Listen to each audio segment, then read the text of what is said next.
La cena. Cuento de Alfonso Reyes. Tuve que correr a través de calles desconocidas. El término de mi marcha parecía correr delante de mis pasos, y la hora de la cita palpitaba ya en los relojes públicos. Las calles estaban solas. Serpientes de focos eléctricos bailaban delante de mis ojos.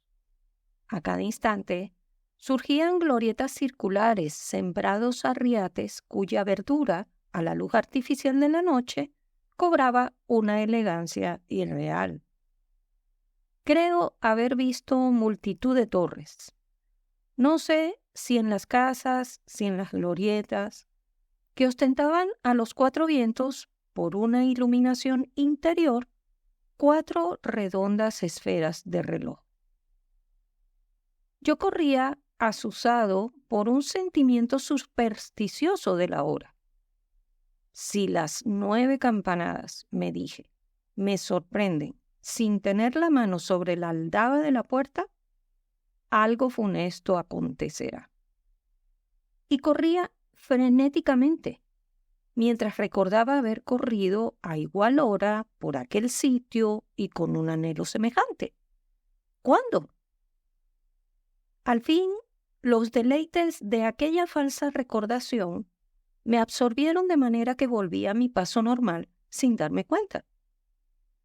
De cuando en cuando, desde las intermitencias de mi meditación, veía que me hallaba en otro sitio y que se desarrollaban ante mí nuevas perspectivas de focos, de placetas sembradas, de relojes iluminados. No sé cuánto tiempo transcurrió en tanto que yo dormía en el mareo de mi respiración agitada. De pronto, 9 campanadas sonoras resbalaron con metálico frío sobre mi epidermis. Mis ojos, en la última esperanza, cayeron sobre la puerta más cercana. Aquel era el término.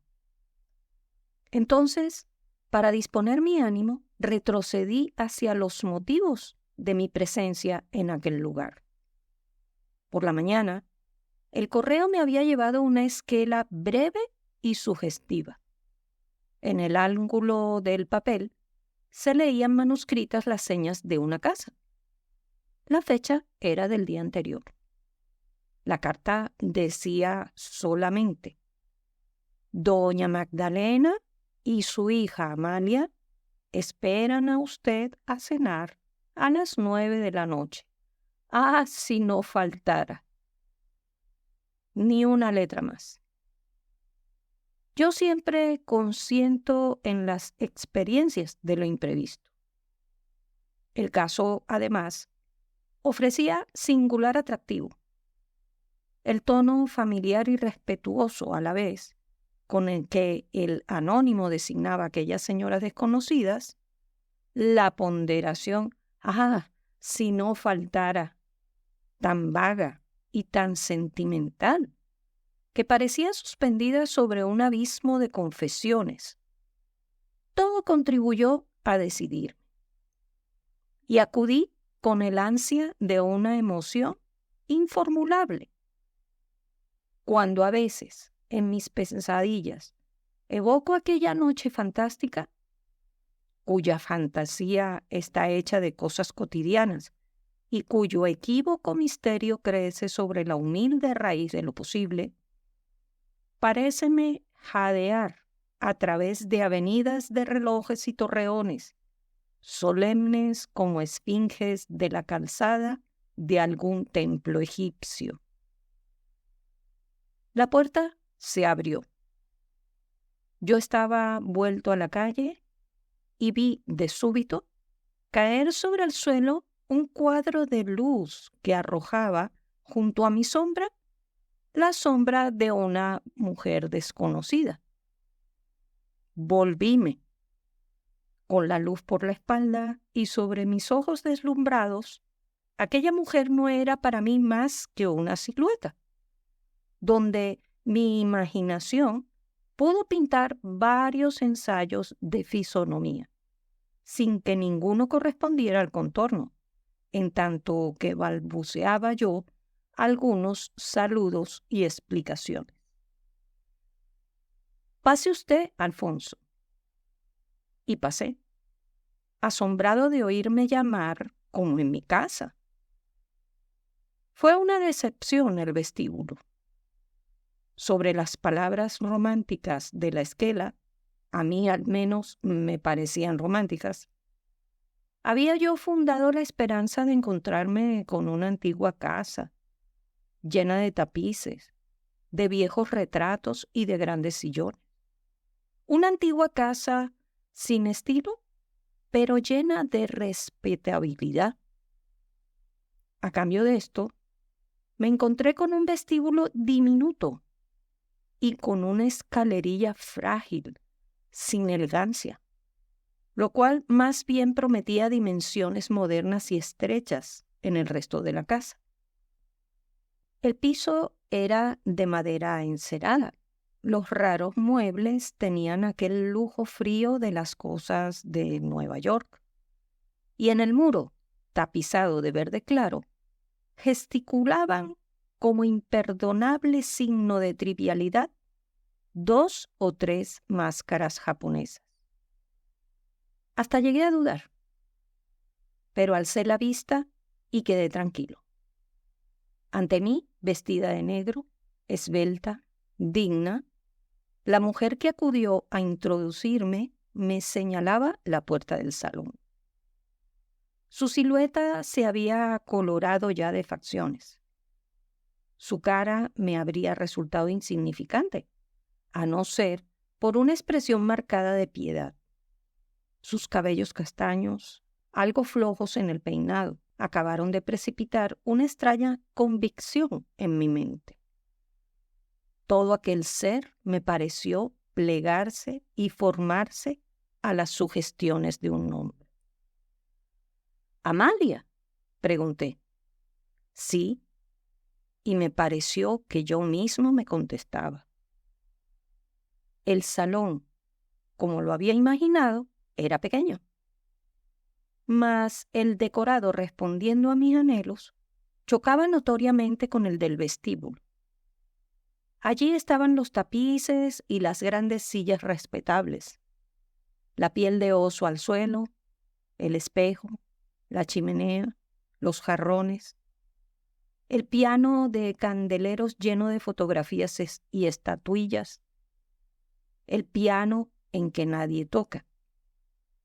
Y junto al estrado principal, el caballete con un retrato amplificado y manifiestamente alterado, el de un señor de barba partida y boca grosera.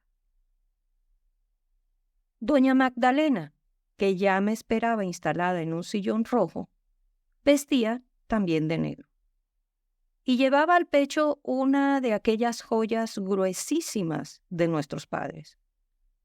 Una bola de vidrio con un retrato interior ceñida por un anillo de oro. El misterio del parecido familiar se apoderó de mí. Mis ojos iban, inconscientemente, de doña Magdalena a Amalia y del retrato a Amalia. Doña Magdalena, que lo notó, ayudó mis investigaciones con alguna exégesis oportuna. Lo más adecuado hubiera sido sentirme incómodo, manifestarme sorprendido, provocar una explicación. Pero doña Magdalena y su hija Amalia me hipnotizaron desde los primeros instantes con sus miradas paralelas. Doña Magdalena era una mujer de 60 años, así es que consintió en dejar a su hija los cuidados de la iniciación. Amalia charlaba. Doña Magdalena me miraba. Yo estaba entregado a mi ventura. A la madre tocó, es de rigor, recordarnos que era ya tiempo de cenar. En el comedor la charla se hizo más general y corriente. Yo acabé por convencerme de que aquellas señoras no habían querido más que convidarme a cenar. Y a la segunda copa de Chablis me sentí sumido en un perfecto egoísmo del cuerpo lleno de generosidades espirituales. Charlé, reí y desarrollé todo mi ingenio, tratando interiormente de disimularme la irregularidad de mi situación. Hasta aquel instante, las señoras habían procurado parecerme simpáticas. Desde entonces sentí que había comenzado yo mismo a serles agradable. El aire piadoso de la cara de Amalia se propagaba por momentos a la cara de la madre. La satisfacción enteramente fisiológica del rostro de doña Magdalena descendía a veces al de su hija. Parecía que estos dos motivos flotasen en el ambiente, volando de una cara a la otra. Nunca sospeché los agrados de aquella conversación.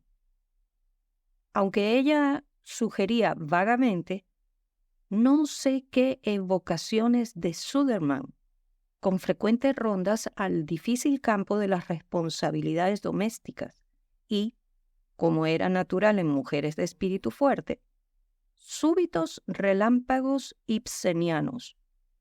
Yo me sentía tan a mi gusto como en casa de alguna tía viuda y junto a alguna prima, amiga de la infancia, que ha comenzado a ser solterona. Al principio, la conversación giró toda sobre cuestiones comerciales, económicas, en que las dos mujeres parecían complacerse. No hay asunto mejor que este cuando se nos invita a la mesa en alguna casa donde no somos de confianza. Después, las cosas siguieron de otro modo. Todas las frases comenzaron a volar como enredor de alguna lejana petición. Todas tendían a un término que yo mismo no sospechaba. En el rostro de Amalia apareció al fin una sonrisa aguda, inquietante. Comenzó visiblemente a combatir contra alguna interna tentación. Su boca palpitaba a veces con el ansia de las palabras y acababa siempre por suspirar. Sus ojos se dilataban de pronto, fijándose con tal expresión de espanto o abandono en la pared que quedaba a mis espaldas, que más de una vez, asombrado, volví el rostro yo mismo.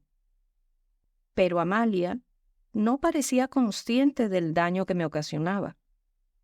Continuaba con sus sonrisas, sus asombros y sus suspiros, en tanto que yo me estremecía cada vez que sus ojos miraron por sobre mi cabeza. Al fin, se entabló entre Amalia y doña Magdalena un verdadero coloquio de suspiros. Yo estaba ya desazonado. Hacia el centro de la mesa y, por cierto, tan baja que era una constante incomodidad, colgaba la lámpara de 2 luces. Y sobre los muros se proyectaban las sombras desteñidas de las 2 mujeres, en tal forma que no era posible fijar la correspondencia de las sombras con las personas. Me invadió una intensa depresión y un principio de aburrimiento se fue apoderando de mí, de lo que vino a sacarme esta invitación insospechada. Vamos al jardín. Esta nueva perspectiva me hizo recobrar mis espíritus. Condujéronme a través de un cuarto cuyo aseo y sobriedad hacía pensar en los hospitales. En la oscuridad de la noche pude adivinar un jardincillo breve y artificial, como el de un camposanto. Nos sentamos bajo el emparrado. Las señoras comenzaron a decirme los nombres de las flores que yo no veía, dándose el cruel deleite de interrogarme después sobre sus recientes enseñanzas. Mi imaginación destemplada por una experiencia tan larga de excentricidades no hallaba reposo. Apenas me dejaba escuchar y casi no me permitía contestar. Las señoras sonreían ya. Yo lo adivinaba, con pleno conocimiento de mi estado. Comencé a confundir sus palabras con mi fantasía. Sus explicaciones botánicas, hoy que las recuerdo, me parecen monstruosas, como un delirio. Creo haberles oído hablar de flores que muerden y de flores que besan, de tallos que se arrancan a su raíz y os trepan como serpientes hasta el cuello. La oscuridad, el cansancio, la cena, el chablis, la conversación misteriosa sobre flores que yo no veía y aún creo que no las había en aquel raquítico jardín. Todo me fue convidando al sueño y me quedé dormido sobre el banco, bajo el emparrado. «Pobre capitán», oí decir cuando abrí los ojos. Lleno de ilusiones marchó a Europa. Para él se apagó la luz. En mi alrededor reinaba la misma oscuridad. Un vientecillo tibio hacía vibrar el emparrado. Doña Magdalena y Amalia conversaban junto a mí, resignadas a tolerar mi mutismo. Me pareció que habían trocado los asientos durante mi breve sueño. Eso me pareció. «Era el capitán de artillería», me dijo Amalia. «Joven y apuesto, si los hay». Su voz temblaba. Y en aquel punto sucedió algo que en otras circunstancias me habría parecido natural. Pero entonces me sobresaltó y trajo a mis labios mi corazón. Las señoras, hasta entonces, solo me habían sido perceptibles por el rumor de su charla y de su presencia. En aquel instante, alguien abrió una ventana en la casa y la luz vino a caer inesperada sobre los rostros de las mujeres. Y, ¡oh cielos!, los vi iluminarse de pronto autonómicos, suspensos en el aire, perdidas las ropas negras en la oscuridad del jardín, y con la expresión de piedad grabada hasta la dureza en los rasgos. Eran como las caras iluminadas en los cuadros de Echave el Viejo, astros enormes y fantásticos. Salté sobre mis pies sin poder dominarme ya. «¡Espere usted!», gritó entonces doña Magdalena. «Aún falta lo más terrible». Y luego, dirigiéndose a Amalia: «Hija mía, continúa, este caballero no puede dejarnos ahora y marcharse sin oírlo todo». «Y bien», dijo Amalia, «el capitán se fue a Europa. Pasó de noche por París, por la mucha urgencia de llegar a Berlín. Pero todo su anhelo era conocer París. En Alemania tenía que hacer no sé qué estudios en cierta fábrica de cañones. Al día siguiente de llegado, perdió la vista en la explosión de una caldera. Yo estaba loco. Quise preguntar, ¿qué preguntaría? Quise hablar, ¿qué diría? ¿Qué había sucedido junto a mí? ¿Para qué me habían convidado? La ventana volvió a cerrarse y los rostros de las mujeres volvieron a desaparecer. La voz de la hija resonó. ¡Ay! Entonces, y solo entonces, fue llevado a París que había sido todo su anhelo. Figúrese usted que pasó bajo el arco de la estrella, pasó ciego bajo el arco de la estrella, adivinándolo todo a su alrededor. Pero usted le hablará de París, ¿verdad? Le hablará del París que él no pudo ver. Le hará tanto bien. Ah, si no faltara, le hará tanto bien. Y entonces me arrastraron a la sala, llevándome por los brazos como a un inválido. A mis pies se habían enredado las guías vegetales del jardín. Había hojas sobre mi cabeza. «Helo aquí», me dijeron, mostrándome un retrato. Era un militar. Llevaba un casco guerrero, una capa blanca y los galones plateados en las mangas, y en las presillas como 3 toques de clarín. Sus hermosos ojos, bajo las alas perfectas de las cejas, tenían un imperio singular. Miré a las señoras. Las dos sonreían como en el desahogo de la misión cumplida. Contemplé de nuevo el retrato. Me vi yo mismo en el espejo. Verifiqué la semejanza. Yo era como una caricatura de aquel retrato. El retrato tenía una dedicatoria y una firma. La letra era la misma de la esquela anónima recibida por la mañana. El retrato había caído de mis manos, y las dos señoras me miraban con una cómica piedad. Algo sonó en mis oídos como una araña de cristal que se estrellara contra el suelo. Y corrí a través de calles desconocidas. Bailaban los focos delante de mis ojos. Los relojes de los torreones me espiaban congestionados de luz. ¡Oh cielos! Cuando alcancé jadeante la tabla familiar de mi puerta, 9 sonoras campanadas estremecían la noche. Sobre mi cabeza había hojas. En mi ojal, una florecilla modesta que yo no corté. Fin de la cena.